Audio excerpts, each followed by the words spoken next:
food or drinks. The Ministry of Presence, I can assure you, makes up for whatever it is you think you might be lacking economically. But then again, congratulations to every one of us for seeing December the 25th, which is Christmas Day, through. It is Boxing Day today, so you got to break the seal on all of the many presents that you received yesterday, although I don't know if that is common practice in Nigeria, but it is Boxing Day today and a lot of people are observing Boxing Day.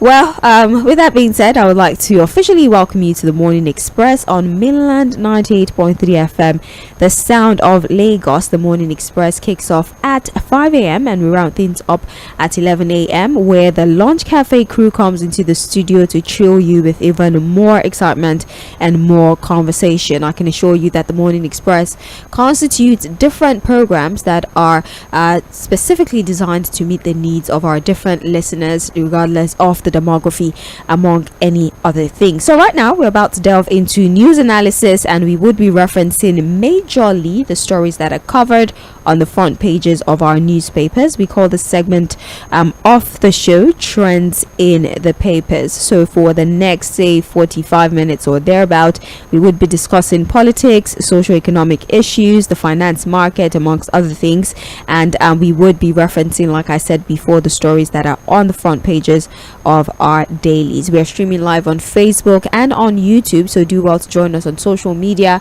You can watch us as long as you have the internet anywhere in the world. You can tune into our Facebook channel or YouTube, Mainland 98.3 FM. That's how you find us on social media, and you can join us live via the internet. Joining me, of course, for the analysis, the news analysis I promised earlier, is our in-house analyst who is already on standby, Fouad Said. Fouad, good morning to you. Compliments of the season once again.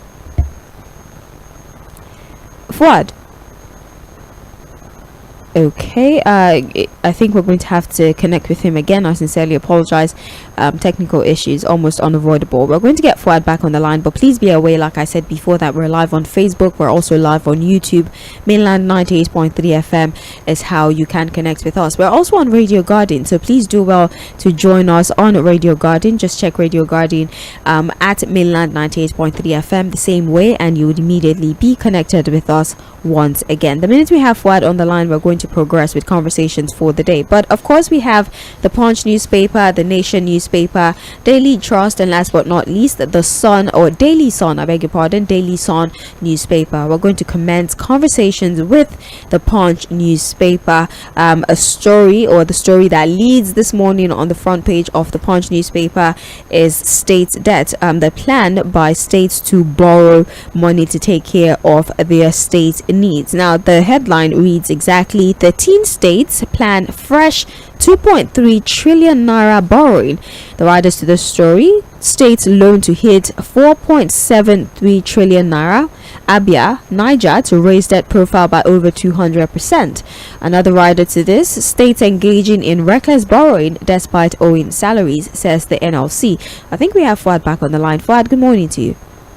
Good morning, Faye. Yes. How are you doing? Very well. Compliments of the season, Fouad. Yeah, thanks to you. Yes, Yes, Fouad, thank you so much. We had a fantastic time yesterday. Wait, our listeners cannot understand. They cannot get it. They can inspire. Fouad send emails, to us, and prayers to us. So hope you delivered well. Yeah, very, very well. I can assure you, it was delivered. Thank you. All right, so welcome on board. Of course, I already started reading out the story. 13 states planned fresh 2.3 trillion naira borrowing. States loan to hit 4.7 trillion naira. Forgive me. States loan to hit 4.73 trillion naira. Abia, Niger to raise debt profile by over 200%. States engaging in reckless borrowing despite owing salaries. Now over to the body of this particular story. 13 states plan to borrow or get aid assistance of 2.31 trillion in 2024 to fund their budget deficit. A breakdown of their 2024 proposed budget has shown this will increase the state's debt profile to at least 4.73 trillion naira.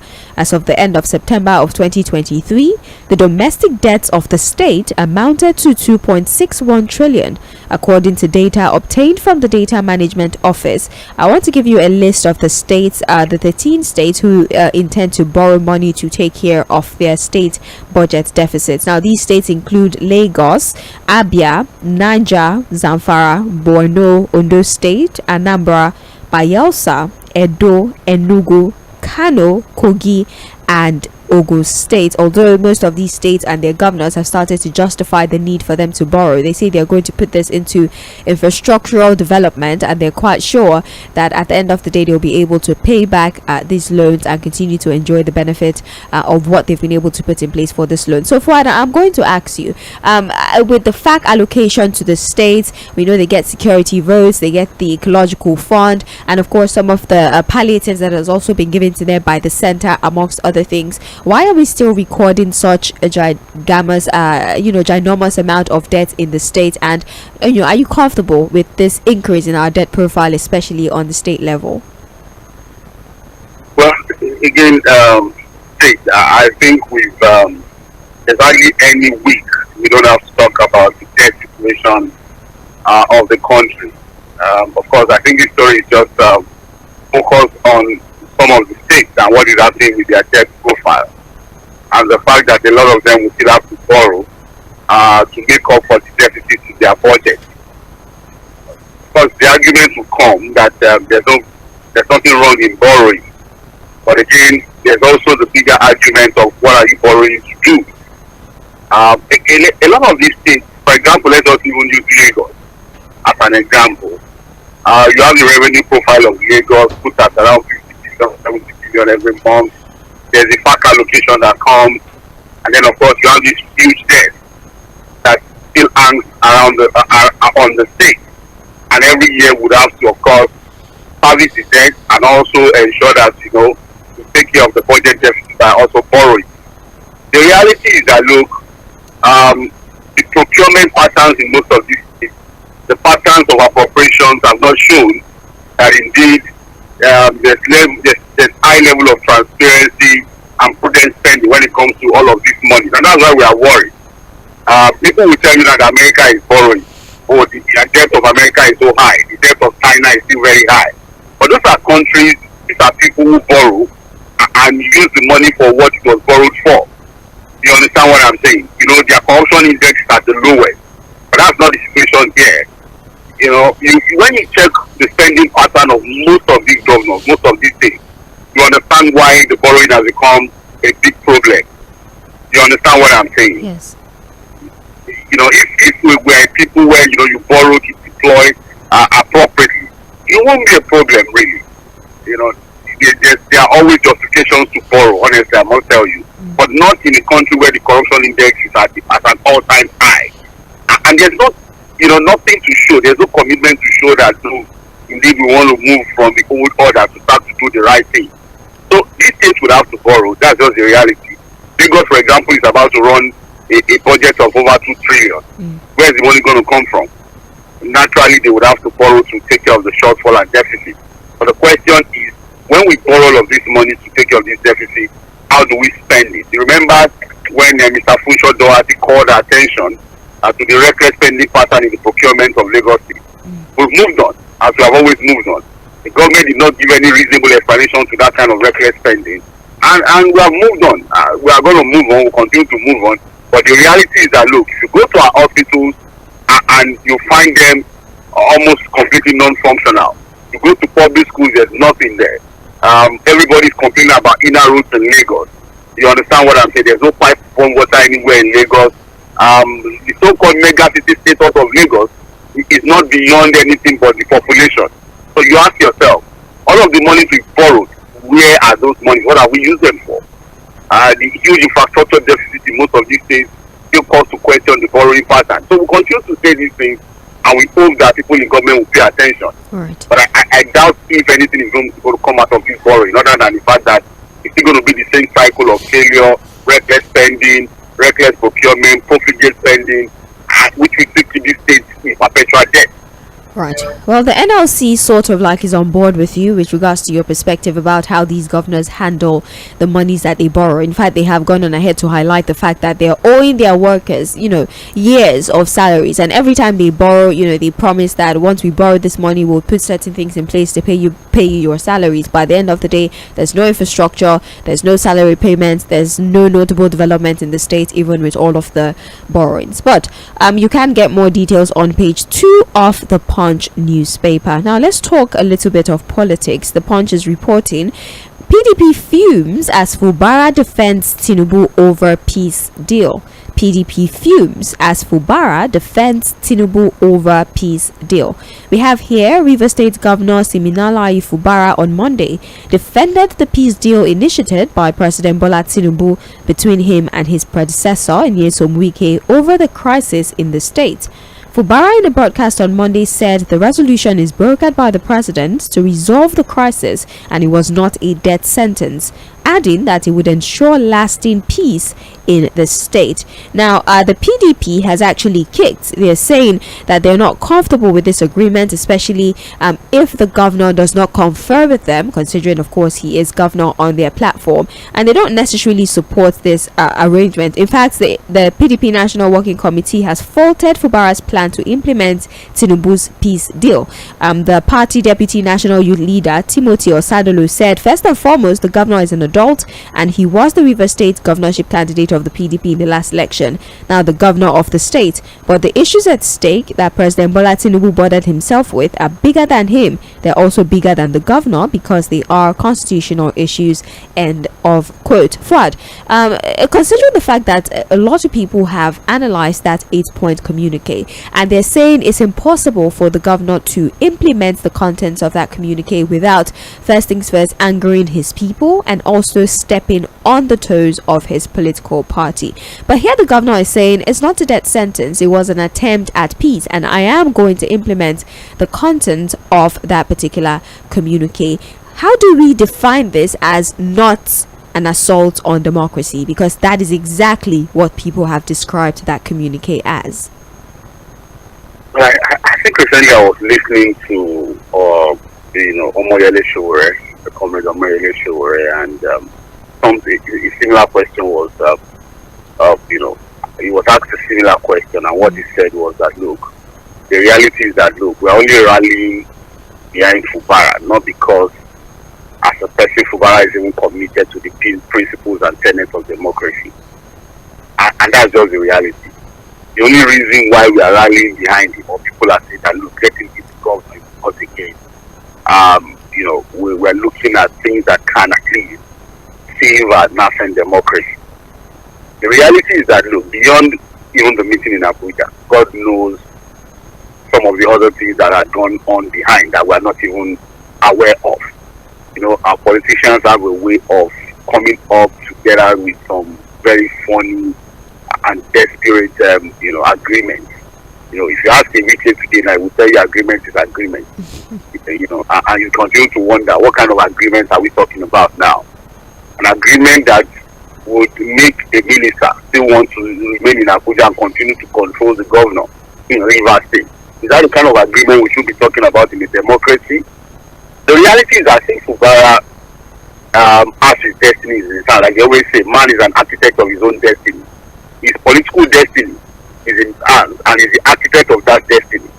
The way he wants to, the future of his political career is in his hands. And so, whatever decision he takes now will determine his political future. A lot of people have said that, look, if he concedes to that agreement and decides to implement that agreement the way it was presented before him, he has simply signed his political death warrant. But if he thinks otherwise, well, that's left for him. But I think that in all of this back and forth stage, the biggest losers are the people of Rivers State. In all of this back and forth. Because again, I was listening to the former governor, who is now the minister, Nyesom Wike, saying that, look, people should not jump into a political matter. So especially when they don't know what has happened. We're not jumping into their nonsense political matter. What we are talking about here is governance.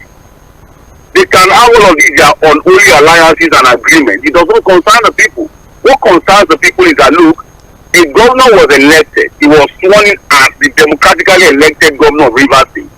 And he has the mandate of the people, not the mandate of ᴏᴜᴜnᴜ. It's ᴜsᴜnᴜ, the owner of Rivers State.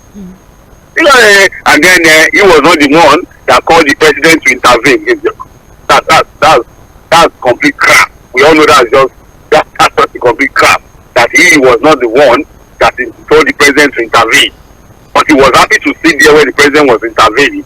And all of the 8-point agenda, like I told you, most likely Wike was the one that drafted that agenda. Because if you look at it, there's none of that 8-point agenda that favors Fubara. At every point, every line in that agreement, there's a booby trap for the governor. Oh, the 27 or 25 lawmakers should sit anywhere and conduct legislative proceedings as PDP members or as APC members. Right. Nobody is answering that question. And then the idea of them sitting down anywhere. So don't be surprised that you will just find that one day they will gather in Abuja, maybe in the bedroom of ᴜsᴜnᴜ, and then begin to have plenary. It's not impossible if that is the agreement. And then there are seats that have been declared vacant. You understand? What happens to that? And these are constitutional matters, and if we continue to bastardize the spirit of the constitution, the letters of the respect for the rule of law, then we don't have a democracy. And that's why the last time I said it again, that look, the accident of President Bola Ahmed Tinubu when he was governor, or even before he became governor, is a man that believes so much in democracy and the principles of the rule of law. He did all of that even when he was a member of NADECO, when he was even in the trenches, fighting military rule to ensure we entrench democracy. So are we saying that all of the fights of the president at that time was for us to have this kind of very quasi-useless kind of democracy where you have people saying agreement is agreement, even if it's against the tenets and the principles of democracy? So a weekend now is bigger than the whole of Rivers State, and his interest is more important than the interest of the whole of Rivers State who voted for a governor. And then, he built a structure. Who begged him to build a structure? I've always said that. Did anybody in Rivers State beg him to build any political structure? They gave him their mandate to govern for 8 years. He has finished his 8 years. As constitutionally allowed, he's now a minister. Can't he just focus on his job in Abuja and allow the governor to do what he wants to do? And then for people who always come up with this argument of agreement is agreement, see, but Tʀᴇ was telling me on political roundtable, I think it was on Sunday, that look, okay, if 2 people agree to rob a bank, see, yes. 2 people have agreed to rob a bank, and one person and backs then, out. And then they go to the entrance of the gate, and the other guy thought, no, I'm not sure I'm going to do this. And then it decides to back out from that agreement to rob the bank. Or are you going to now impose it on that person, or impose it on that? No, because agreement is agreement, you must rob the bank. So if Wike and Fubara had an initial agreement that is detrimental to the goodness of to good governance in Rivers State, and then suddenly Fubara realizes that this unholy alliance, this agreement I had with this man, is not for the good of the people. No, I want to change my mind. I'm now going to work for the interest and the good people of Rivers State. So we should still say no, Fubara, because agreement is agreement. Continue to do things that are detrimental to governance in Rivers State. Is that what we are saying? Fuad, I'm sorry. Can we look at this from this angle? Because the governor continues to emphasize that whatever compromise, he's willing to reach at the end of the day is to sustain peace in Rivers State. So can we maybe say that the end justifies the means? The means being this particular communique in question. What kind of peace are we talking about here? See? Peace of the graveyard? Is that the kind of peace we are talking about? Well, nobody wants chaos. Nobody wants crisis. But look, there are enough things in the Constitution. There are enough provisions in the Constitution to ensure and engender peace in Nigeria and in Rivers State. You understand what I'm saying? Yes. So, are we saying that if the governor decides to do the right thing and become the governor who he was voted for and serve the people and give them good governance, and Wike is not happy with that, there will be chaos in Rivers State? So Wike is so big to the point that, look, he can cause crisis in the state. And nobody can tame him. Is that what you are saying? So we have to rob the ego of Wike in the name of looking for peace in Rivers State. The question is that who is even Wike?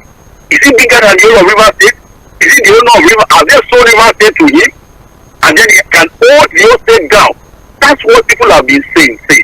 Instead of us building strong institutions, laying the foundation for solid democracy and good governance, we are building strong people, strong individuals, political gladiators, who in different level have pocketed their stake. A lot of them have their stake in their pocket.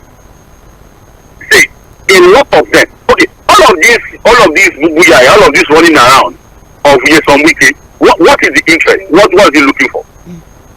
Let's even be practical now. He has said he doesn't care about the money. He has categorically said he doesn't care about the money. He's not looking for any money or nothing like that. It's a structure. That's what is important to him. What the structure is, wait, he doesn't care about Rivers' money. I heard him. He said he's not looking for anything. Yeah, that's what he said. He doesn't want the money. It's a structure. Okay. That's what he's worried about. So what is the structure about? I don't know. Okay, if somebody tells you that, look, he built a structure that we know he never built with his own personal money. What was his level before he became governor? Okay, and then somebody comes out public to say that he bought some for everybody. When he was investing that money, what was he trying to achieve? To what end? A return on investment, I believe. Yes, okay, what is the return on investment when you bought some for everybody, even the governor? I don't know. What would be the return on that kind of investment? See? Let's ask ourselves now, what could have been the return on that kind of investment? It's about the treasury of the state. Don't let us deceive ourselves. But what's the interest for the average politician in Nigeria who is building a structure and buying funds for everybody? Of course, we know that that's not even his own personal money. The return on investment is about ensuring that it stays in Abuja and still continues the treasury or continues to control the treasury of the state. There's no other thing. But wait to see. It's a developing story. Right. So let's move on from that particular story. If you're just joining us, it's 3 minutes past 8 a.m. here in the city of Lagos, Nigeria. My name is Sage Babalola. You are listening to Mainland 98.3 FM, the sound of Lagos. We are looking through the papers on a program that is titled Trends in the Papers. And just like the name depicts, we're basically presenting to you stories, trending stories on the front pages of our dailies. Fouad Side is with us virtually, and together we are analyzing these stories, and we're currently actually looking at the front page of the Punch newspaper. We only just finished talking about the crisis in Rivers State with the 8-point communique, the resolution attempt of the president in the Rivers State crisis, and what it means for governance in that particular state. Moving forward, we also have here on the front page of the Punch, rather sad one, Fouad, over 80 killed, soldiers injured in multiple Plateau attack. This is a story across all the papers that we have here in the studio. Now, the Plateau State Governor Caleb Mutfwang on Monday said that at least 50 people were killed by yet to be identified gunmen in several communities in the Mangu and Bokos local government area of the state. The governor disclosed this at a luncheon organized by the Chief of Army Staff, Lieutenant General Taoreed Lagbaja, for troops of Operation Safe Haven in Mangu on Monday, and they have promised to adopt stringent measures to tackle insecurity in the state. Fouad, in less than 48 hours, we've seen 50 people killed, and in fact, we have another paper reporting here that the death toll might actually be climbing to almost 100 people that have been killed in a series of attacks by yet to be identified gunmen, especially in Plateau State. They're taking it local government by local government, killing people. They're not even asking them for taxes or nothing like that. They just go in there, kill people, torch their houses, and walk away. That's basically what they've been doing, and it begs the question, what exactly is this? Is this a targeted attack? Is this an isolated incident? What exactly is the issue with Plateau State that in 48 hours they have run through over 4 to 5 local government areas in the state? And also speak to the strength of our security at this time in the face of these events. Well, on this short topic, I'm sure Operemi will probably get across people who are on ground there to really tell us what is going on. But of course, there are a lot of pending issues. If there's a state that has serious political tension at this stage, it also has to be Plateau State. Of course, some of the court rulings have not gone down well with the people, and so there's serious political tension in that state. Even the seat of the governor is still hanging by one leg, if you understand what I'm saying. Yes. That's in Plateau State. That's the political side of it. But there are also other things there. Either farmer clashes issues, communal clashes, ethnic clashes, if you understand what I'm saying. Yes, And so just like Benue Plateau, North Central, there has been that problem in that particular state. But speaking to the strength of our security operatives and the structure we have, say it's still the same old thing. What we have been able to do is to change personnel, right? We've appointed new service chiefs. We've done reforms in terms of personnel. We have a new IGP, but the story has remained the same. So the question is, where do we go from here? How do we get out of this quagmire? Because we keep doing the same thing again and again, and there's no different results. You know, Obasanjo left, Jonathan came, Buhari ATS.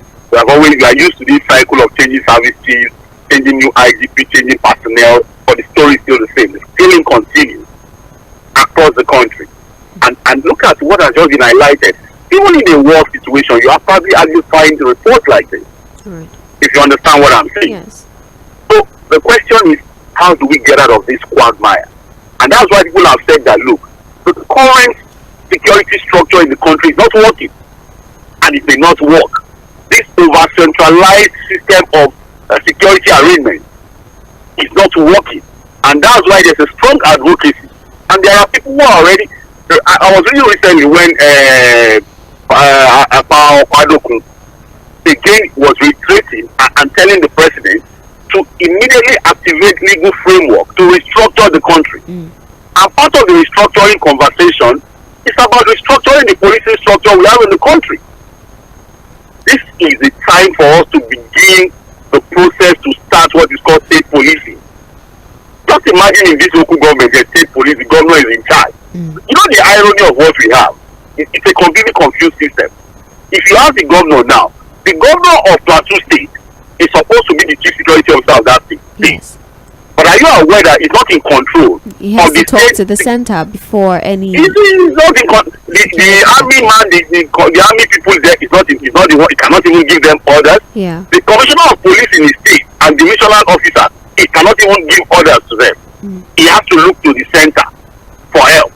And when the center is docile, not active, there's nothing he can do.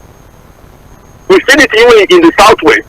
That was what prompted the need to form Amoteku. And I think in the southeast they also formed the Buwagu and all of those kind of things.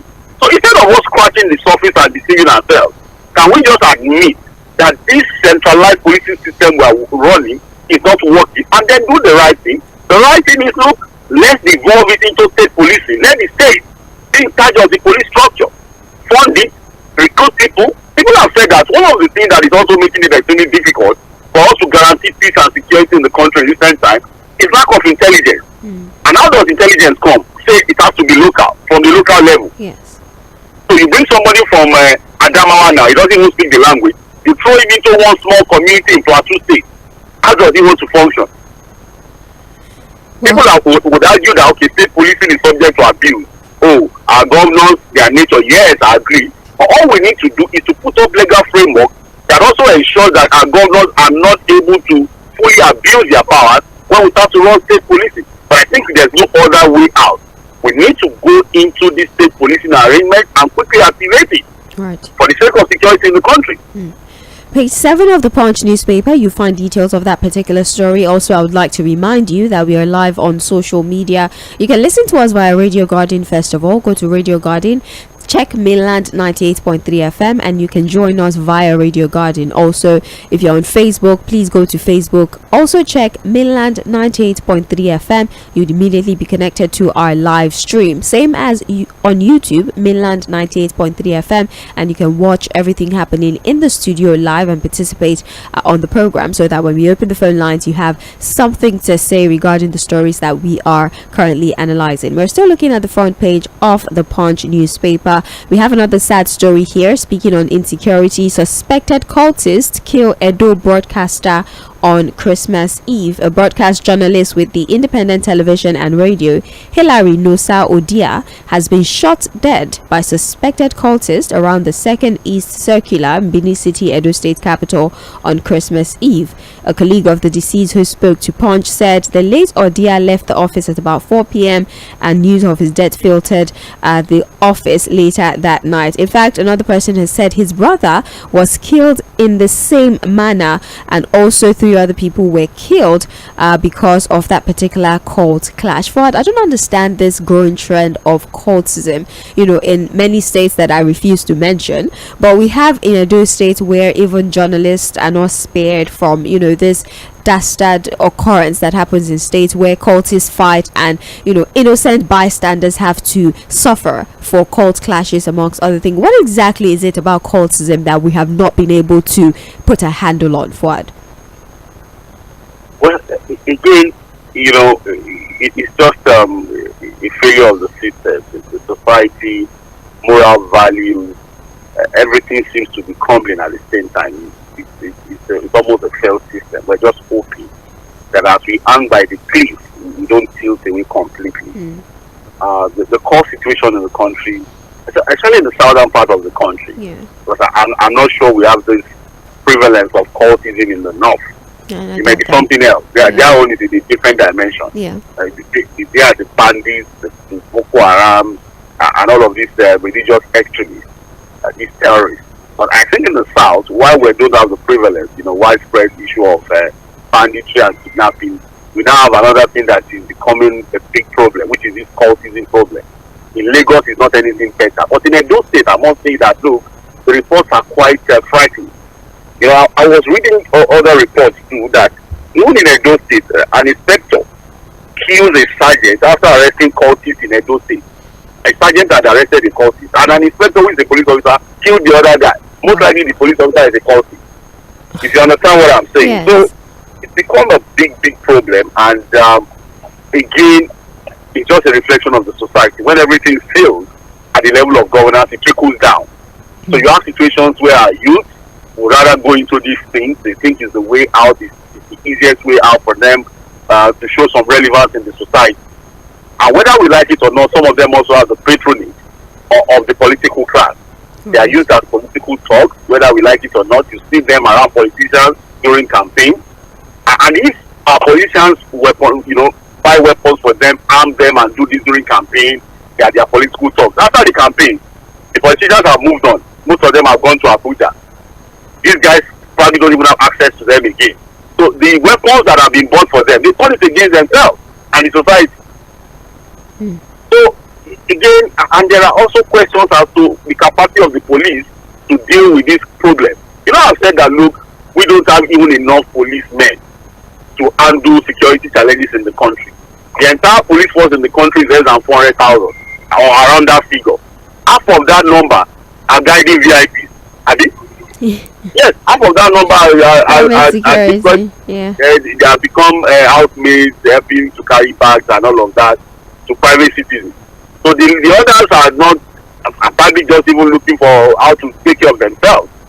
So it still goes back to the security challenges I'm talking about. We need to do something about state policing, whether anybody likes it or not, so that at least we can begin to now evaluate state by state the level of security, since the governors can now be in charge of security in their states. What we have now, as governor, when we say governors are chief security officers, we're just between ourselves. You are the chief security officer of the state, but you cannot even give instructions to the commissioner of police in your state. How does that even make any sense? I wonder.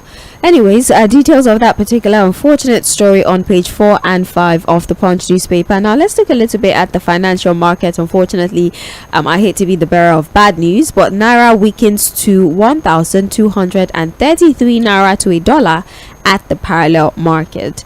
And the Naira exchanged to the dollar at 1,233 Naira to a dollar on Monday at the parallel markets, and this is according to Bureau de Change operators. Some BDC operators who spoke to the Punch said the local currency, which was bought and sold at 1,228 Naira to a dollar and 1,233 Naira to a dollar, had traded at the same rate on Friday. And they go on ahead to give testimonies of Bureau de Change operators and how these figures continue to increase. I know that a number of people will say that, well, legally we're not supposed to operate using figures from the parallel market, but we know realistically that a lot of people who trade usually refer to the parallel market for all of their transactions. I feel like this is a rhetorical question, but for the sake of conversation, I'm still going to ask Fuad, what implications are we looking at with this rising trend, or this falling trend of the Naira as to the dollar? Well, in a sense, the same old problem. You know, you were talking about the parallel market. The fact is that we still have two markets. Yes. The official one and the black one, the parallel market. And so this policy of we unified the naira against the dollar. Has there been any unification when we are still having that margin? On the official platform now, it's still around maybe 900 to 1,000. Yeah. On the parallel market, you are seeing about 1,250, 1,003. So that margin still gives opportunity for racketeering as far as the forex market is concerned. So you ask yourself, have we really unified anything? Then as to the fact that look, the naira still depreciating, it will to continue to depreciate because again, the indices and the things that are supposed to strengthen the naira against the dollar are not available. What are we producing? For example, what are we exporting? We are still largely dependent on importation. Unfortunately, what is supposed to be the shock absorber for our economy, we are not even doing well with that, which is the oil sector. We are not able to produce enough. There's still the problem of oil theft. We can't meet our quota. Oh, the dollars we are earning from a sale of crude up till now, there's no proper accountability. People have been asking questions. Even the World Bank has questioned the fact that look, the things we are earning from the sale of crude, where is it going into? What we have been told is that okay, all of those things to go into importation of PMS. So in reality, okay, when we keep hoping that the naira will do well against the dollar, where is the hope coming from? What have we done to think that will happen? Is that not a false hope? You don't understand what I'm saying? I'm with you, Ford. We are hoping that the dollar will do well against the naira will do well against the dollar. Yeah. How? Where? How? Where is it going to come from? Let's just hope, Ford. Let's just hope. That's the problem. Yeah, I will not hope like that. Let's just hope. In reality, it's not going to happen. The earlier we understand that these things don't happen by accident or mere wish or false hopes, whether renewed or unrenewed, be better for us. We need to walk the talk, do the hard work, get ourselves, put our butts down and do the job. Not all of this gallivanting and sloganeering and hoping. Which hope? Where is hope going to come from? Where is the hope going to come from? This story is on page 24 of the Punch newspaper. We're going to move to the Nation newspaper in just a few minutes. But 11 killed in Osun, Lagos-Ibadan expressway crashes. And again, we're seeing stories that solidify this myth of, ember months and accidents. I think people really need to calm down on the roads. It's quite unfortunate that we record high numbers of accidents during the Yuletide. As much as I still say it's a myth that the ember months come with accidents, I think it's just, human factor and the fact that we need to stop driving recklessly because it's the holidays and we think the roads are free and we can just do anything we like, or audition for a speed racing competition on federal roads. I think we need to be very careful. It's quite unfortunate the passing of this individuals, and you can find details of that story on page 4 and page 5 of the Punch newspaper. You're still listening to Trends in the Papers on Mainland 98.3 FM, the sound of Lagos. Fuad Side is with us virtually. My name is Sage Babalola. We're having conversations about stories on the front pages of our dailies. We just finished reviewing the Punch newspaper and now we are about to segue to the Nation newspaper. We have here the top story: probe into $500 million Union Bank acquisition widens. Special investigator invites ex-CBN deputy governor, others. Now the dust over the probe of Central Bank of Nigeria is yet to settle. Titan Trust Bank chairman Mr. Babatunde Lemon and 2 others have been invited by the special investigator on CBN, Mr. Jim Osonyede Obazi, and the other invited shareholders are Mr. Colenius Vink and Mr. Raul Savara.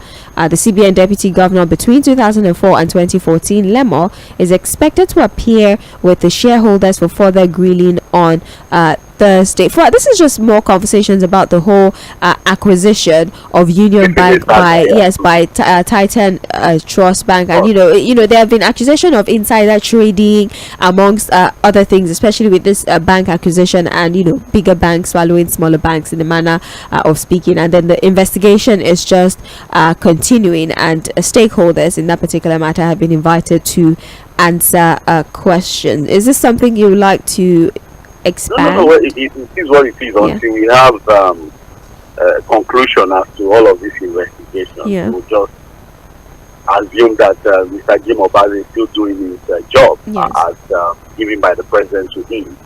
I'm a bit careful to go into too much of what I call media trial. Yeah. On all of these issues, because again, in the past we've had accusations like this, and at the end of the day, there are no conclusions. Nobody is prosecuted. Look, Sandra keeps asking, where is the accountant general? That degree? Is a med or something? He's busy. There was that noise too around the fact that he sold 1.7 billion, blah blah blah, and all of that. Are we still prosecuting that man? Is he still in court? Is he off the hook?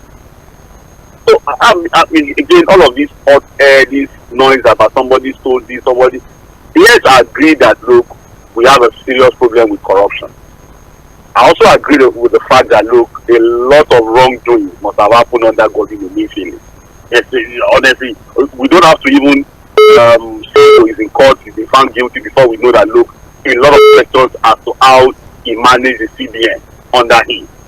But I also expect that look, because we operate a democracy and we are supposed to respect the rule of law, he is still innocent until proven guilty. So I would advise that look, the EFCC, the Attorney General, the Mobazzi, the Presidency, the federal government, do the right thing, get all their facts right, and then of course do a diligent prosecution of Godwin Emefiele and every other person that would be invited at the end of the day. Right. So that at the end of the day we have something reasonable to talk about, not all of this noise or news about somebody. Yes, I agree that a lot of things. Look, if we decide to open the books of everybody and anybody in government, you understand what I'm saying? It's a Kalari box. It's a Pandora's box, what? Yes, I agree with you completely. But let's see what happens at the end of all of this investigation and see whether people will appear in court, and then we can now begin to have meaningful conversation around it. Right. It's continued on page 2 of the Nation newspaper. Now we have here 128 non-luxury bus passengers join federal government's 50% transport waiver. The rider to this union and NURTW collaborate on implementation. Now the federal government's 50% transport rebate palliative got a further boost yesterday in Abuja among the sector's major players. A total of 128 road transport passengers on northern routes received a refund of 50% of their fares from one of the groups monitoring the palliative implementation. Well, if you remember last week, the federal government actually announced a transportation rebate as part of, I thought they are just working with five companies. Why are they adding more? This is actually in Abuja, I believe. This is for Abuja. So people who are traveling to most of the states are northern states. Actually, those traveling along northern routes specifically, they got a 50%. Are they still working with the 5 companies? I believe so. Yes, they are still working with those 5 companies. That's why the report is saying that these buses, non-luxury buses, I beg your pardon, have joined the federal government. So there's the initiative with the 5 companies. There are other ones now, non-luxury buses now, that have joined. Yes, so they've joined them with 50% also. Again, for people who are benefiting from this 50% off, good luck to them. At least a good thing. Anything that like I said, our president and things, for but so I wouldn't really want to say, but I just hope that we are not also creating room for another round of racketeering and stealing of public funds, because I thought that it would have been easier to probably account for what has been allocated to these 50% off if they were working with these 5 boards. But now that other non-luxury bosses have now joined, I just hope that at the end of the day, because again, I don't know whether there's a specific amount that have been deployed to this particular 50% of free trade right thing as announced by the federal government. But I think it was already done. Okay, let's just find a way to, make Nigerians happy, and then this idea was sold to the president, I think, by some of his ministers, and now we are implementing it. I just hope that at the end of the day, we will not begin to hear stories of, some so amount of money was budgeted, this was what happened, and let's just hope that the right thing will be done. For people who are enjoying the % off, good luck to them. And then for people who are riding on the train for free, good luck to them too. I really would like to hear from beneficiaries of this program, when we open the phone lines, and maybe one person who will call in and tell us, I'm a beneficiary, I traveled and I didn't pay 50%. I really want to see, because I haven't personally experienced or encountered anyone that has enjoyed it. And that is not to say that people aren't enjoying the benefits, don't get me wrong. I'm just saying that I have not encountered anyone, and I really like to hear people actually tell us that I paid half for my transportation because of this initiative. You can get more details on page 5 of the Nation newspaper. Let me just read through the remaining reports that we have here, and we've actually spoken about all of them. We have presidents, governors, senators, others greet Ganduje at 74. Happy birthday to him, I guess. Christian leaders pray for peace, success of Tinubu government. 9 killed, 3 injured in Osun Christmas Day accident. Fubara, Abuja Peace Pact not death sentence, and also 50 killed in attacks on Plateau community. On the front page of the Daily Trust, we have here 145 killed as bandits attack 23 villages in Plateau. This was the paper I was talking about, that their own death toll is over 100, although other papers are reporting 50. But we have here, implementation of Tinubu's resolution is not a detriment of my freedom, says Fubara.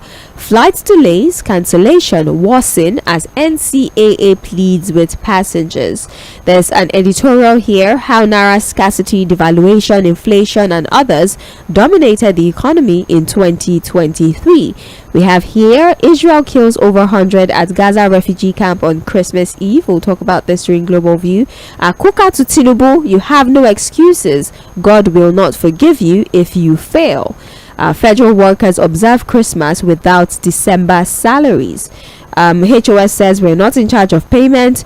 Accountant General says it is being worked on, and officials blame technical hitches. That is that for the Daily Trust. And finally, for Daily Sun, we have here, Kaigama opens up on Pope's same-sex couples blessing.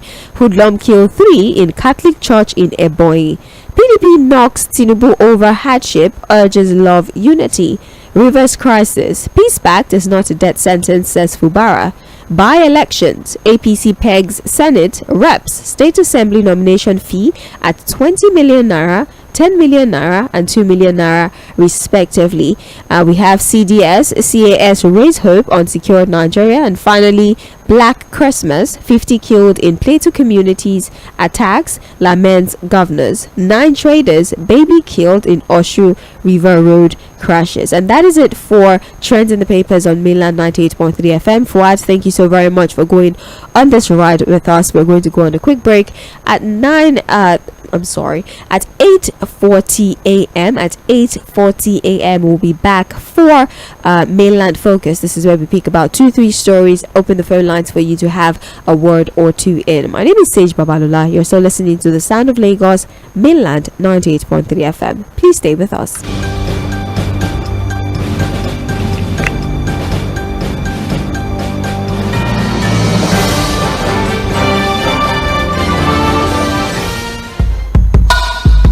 Knowledge is power, information is key, and that is why we aim to unlock the doors of opinion, unveiling the stories that need to be told. Join Omobola Sandra and Sage Babalola on the Morning Express on Mainland 98.3 FM from 5 a.m. to 11 a.m. as we invoke the thought-provoking discussion, tackle the tough questions, challenge assumption, and give a voice to the unheard.